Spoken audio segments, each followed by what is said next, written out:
Hi everyone, welcome to my channel. This is part 4 video from ASP.NET Core plus Angular session. If you are new to my channel, please visit the other 3 working sessions of ASP.NET Core plus Angular. Okay. In this session, we are going to establish the communication between client and server with the help of HTTP client library. Okay. I am using Visual Studio Code library, Visual Studio Code IDE to design the front-end application. Let me just open Studio Code.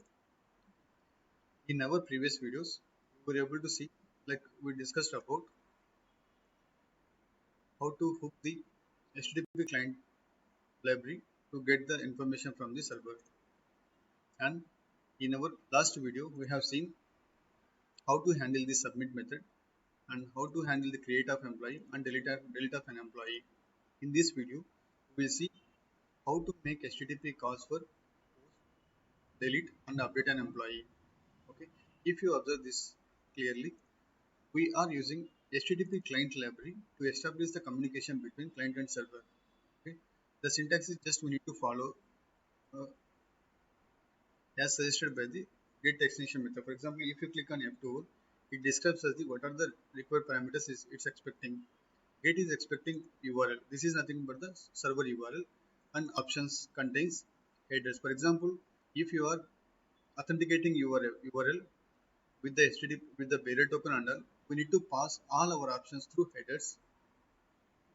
This get method is going to return as the observable of object.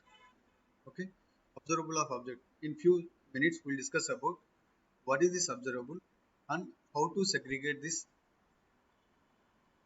how to separate this HTTP client call from the component.ts and all. For now, we'll just see how to establish the connection between client and server. Okay, to make insertion, updation, and deletion of calls. On submit, we were able to see the employee information. Okay, let me just show you like on submit what is the information we are seeing currently. Okay, just click on F2 so that we can see developer tools. As we discussed in our previous video, this console area will help us to debug our information. Okay, to create an employee, just click on create new employee button so that this form will be enabled for us and just fill some random information.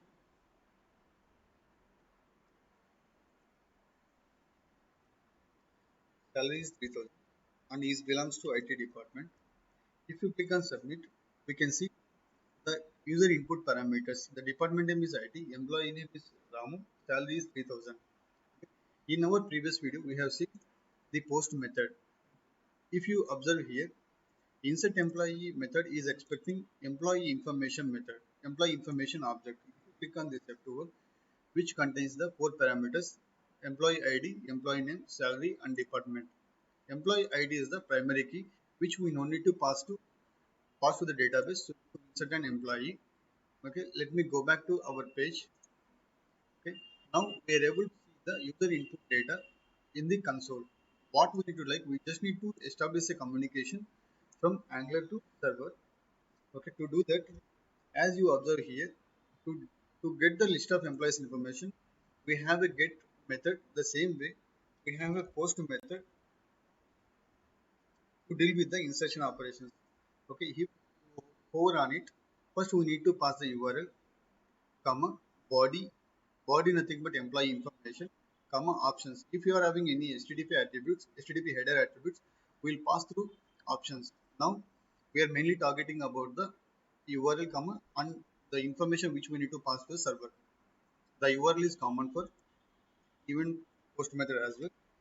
We'll talk about HTTP like attribute based routing in our upcoming session. For now, I'm just using the same base URL. If you observe here, it is expecting a body because post method will expect body, and we are passing the same employee information whatever user typed. Now, after post successfully, okay, we'll get a response like whether the record got inserted successfully in the database or not. Okay, if the successful, for example, if we got response as true, then the insertion is successful in the database. Employee record inserted successfully.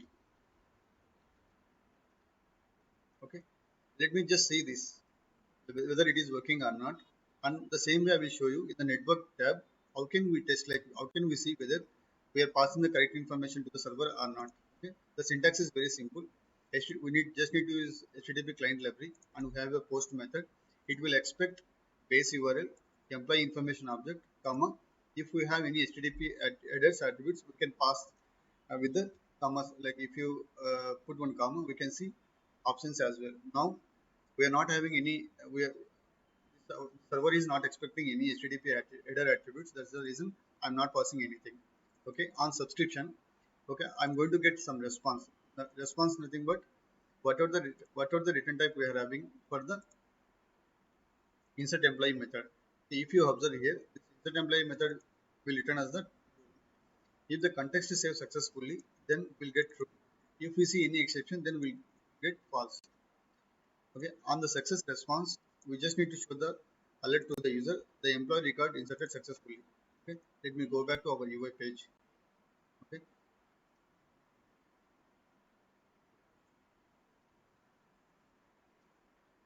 just click F12 and see the network as, okay, there is a tab called network, and just click on create new employee button. Okay, we're trying to insert Ramu.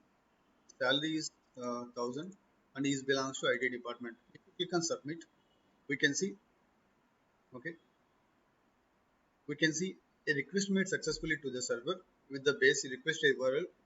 Uh, the request is running on the 44355 port, and the URL is API backslash employee information. Request method is post, and it got success, means status code 200 defines the method is successful. If you scroll down, okay, we can see the request payload as well. This is the request payload we pass to the database, and if you see the request is successfully inserted, that's the reason we are able to see that employee record inserted successfully. Click on OK.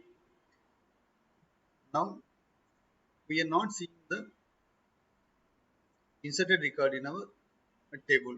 To do that, what we need to do, like post our insertion, we need to make one more get call to get the updated data from the database. What we need to do, like to uh, to remove the duplication of code, let me just copy this code and create a new employee. Get employee information. This contains the get information logic. Okay, post our successful insertion. What we need to, like, we need to have a, we need to call the get employee information. Okay, so that post insertion it will make it one more get call to update the UI. Okay, and what we need to, like, post our successful insertion, we need to disable this form as well. To do that, okay, we are managing the visibility of a form using the employee information visible employee information creation flag. Okay, post our successful insertion, what we need to, like, just we need to set this visible information equals to false.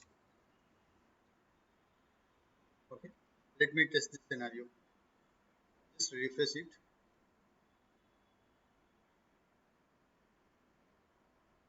Yeah, if you observe here, we have 4 records.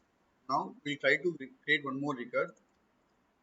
Now Uneru, the employee name, and his salary is 4000 and he belongs to account department. Okay, if you click on submit, the employee record is successfully inserted, and click up that we are managing the visibility also. If you observe here, the record got inserted and it is showing in the table immediately. Okay, this is the way how we can establish the connection between client and server. Okay, just try to mimic the same and do for rest of the actions, edit and delete. Okay, thank you. Thanks for watching this video. In the next video, we'll discuss about dependency injection, like how to create a service and how to move this HTTP client calls to the service, and how to implement the dependency injection in Angular.js. Okay. Thanks for watching this video.